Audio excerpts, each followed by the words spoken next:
ভারতে $200 million invest করতে চলেছে অ্যাপেল সাপ্লায়ার ফক্সকন। ওদিকে আবার অরুণাচল প্রদেশকে ভারতের অখণ্ড অংশ বলে অভিহিত করেছে মার্কিন সেনেট। তারা ম্যাকমোহন লাইনকে আন্তর্জাতিক সীমানা বলে দিয়েছে স্বীকৃতি।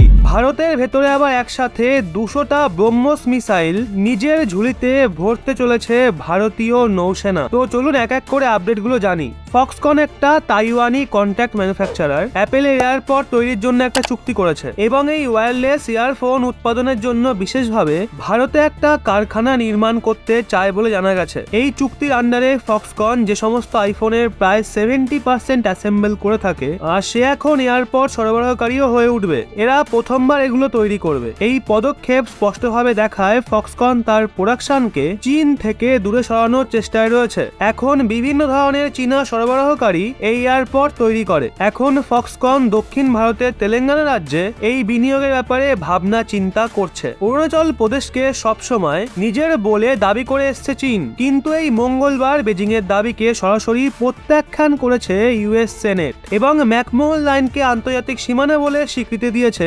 মার্কিন যুক্তরাষ্ট্র। অরুণাচল প্রদেশের ওপর আগাগোড়ায় চীনের নজর ছিল। অসংখ্য মূল্যবান খনিজ সম্পদের লোভে চীন উত্তর পূর্বের রাজ্যটি হাতিয়ে নিতে চেয়েছিল। এই নিয়ে দুই দেশের সেনার মাঝে চরম বিবাদ হয়, যেখানে একদিকে চীন ইন্দো স্পেসিফিক রিজিয়নে হুমকি দিয়ে বেড়াচ্ছে আর সেখানেই অঞ্চলে ভারতের সাথে থাকা আমেরিকার জন্য ভীষণ গুরুত্বপূর্ণ, কারণ আমেরিকাকে কড়া টেক্কা দিচ্ছে চীন। তাই নিজের জায়গা ধরে রাখতে হলে আমেরিকাকে ভারতের পাশে থাকতেই হবে, কারণ ভারতই একমাত্র দেশ যে চীনকে সরাসরি চ্যালেঞ্জ করে এবং নিজের বুদ্ধির মাধ্যমে নাকানি চোবানি খাওয়ায়। আর সদ্যই রাশিয়া ব্রহ্মস মিসাইল নিয়ে ভারতের প্রশংসা করে, কিন্তু এখন ভারত ওই ব্রহ্মস ক্রুজ মিসাইল নিয়ে একটা এমন সিদ্ধান্ত নেয় যা বিশ্বকে চোখ রাঙানো চীনকেও চিন্তায় ফেলে দিয়েছে। ব্রহ্মস মিসাইল পৃথিবীর এমন একটা ক্রুজ মিসাইল যেটাকে ভূমি, হাওয়া এবং সমুদ্র থেকেও ফায়ার করা যায়। এখন ভারতীয় নৌসেনা একসাথে 200টা ব্রহ্মস মিসাইল কেনার সিদ্ধান্ত নিয়েছে আর আগামী কিছু সপ্তাহের মধ্যে অনুমতিও চলে আসবে। আর সেই সঙ্গে ভারতীয় নৌসেনার এই ব্রহ্মস মিসাইলগুলোর সেলফ লাইফ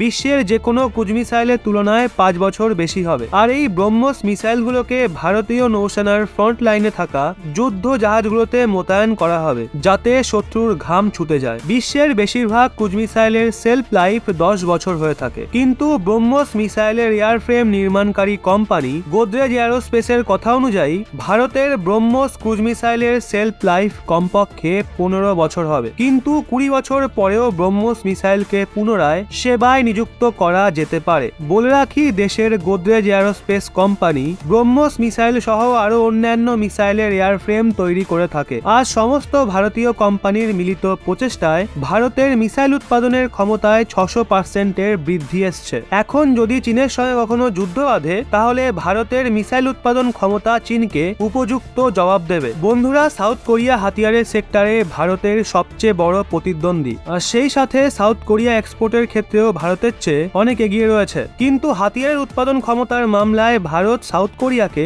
অনেক পেছনে ফেলে দিয়েছে। আর গত কিছু সময় পর্যন্ত সৈন্য হেলিকপ্টার বানানোর মামলাতেও সাউথ কোরিয়া অনেক এগিয়ে ছিল, কিন্তু এখন ভারত সৈন্য হেলিকপ্টার বানানোর মামলায় সাউথ কোরিয়াকে পেছনে ফেলে দিয়েছে। কিন্তু ফাইটার জেটের বিকাশ পরিযোজনার মামলায় সাউথ কোরিয়া এখনো ভারতকে কড়া টক্কর দিচ্ছে। যেমনটা ভারতের ডবল ইঞ্জিন সম্পন্ন ফাইটার জেট আসতে বহু বছর সময় লাগবে, কিন্তু সাউথ কোরিয়ার ডবল ইঞ্জিন সম্পন্ন KF-21 ফাইটার জেট উড়ে গেছে। এখন সাউথ কোরিয়ার KF-21 প্রথমবার সফলভাবে রাতে ওড়ে, কিন্তু জেমস ডিফেন্স রিপোর্ট বলে সাউথ কোরিয়া নিজের KF-21 কে অতটা অ্যাডভান্স বানাতে পারেনি যতটা আমেরিকার থেকে সহযোগিতা পেয়েছে। ওদিকে ভারত ও সাউথ কোরিয়ার ফাইটার জেটের প্রযোজনায় সব থেকে বড় পার্থক্য হলো সাউথ কোরিয়া 2012তেই নিজের ডবল ইঞ্জিন সম্পন্ন ফাইটার জেটের প্ল্যান করে আর 2015তেই প্রজেক্ট নিয়ে কাজ শুরু করে এবং 2022-এ এসে প্রথম ওড়ে। ওদিকে ভারত 2017 সালে বর্তমান ভারত সরকারের শাসনকালে নিজের ফাইটার জেটের প্রযোজনাকে